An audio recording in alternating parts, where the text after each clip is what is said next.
The U.S. Northeast struggled to dig out of a winter storm Wednesday that swirled up the coast, disrupting government work in Washington and leaving behind bitter cold that sapped fuel supplies.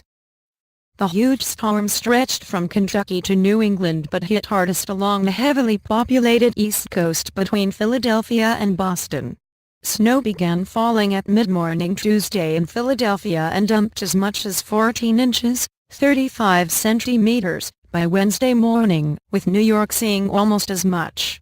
Manalapan, New Jersey, had the highest snowfall reading with nearly 16 inches, 40 centimeters. The storm, which dropped more than a foot, 25 centimeters, of snow in parts of Massachusetts, largely spared Boston and areas to the west and north of the city. Federal workers in Washington who got a snow day Tuesday were getting a 2-hour delay on Wednesday. About 3,000 commercial flights were canceled Tuesday to and out of some of the nation's busiest airports, including in Washington, Baltimore, Philadelphia, New York and Boston, where Logan Airport advised passengers to expect extremely limited domestic service at least through Wednesday morning. About 1,400 flights were canceled nationwide Wednesday, according to flight tracking site FlightAware.com. At New York's LaGuardia Airport, congested even on a good day, a television monitor displayed a litany of canceled flights.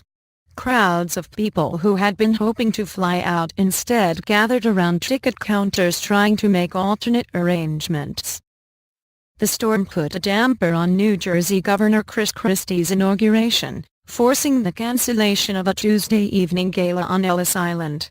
In Massachusetts, Governor Deval Patrick postponed his annual State of the State address, saying he was worried about guests trying to get to the State House. The storm was a conventional one that developed off the coast and moved its way up the eastern seaboard, pulling in cold air from the Arctic. Unlike the epic freeze of 2 weeks ago, it was not caused by a kink in the polar vortex, the winds that circulate around the North Pole. Nonetheless, overnight freezing temperatures were expected in Philadelphia and New York, with wind chills making it feel even colder. The frigid air extended to Kentucky, which was forecast to see similar temperatures and sub-zero wind chills.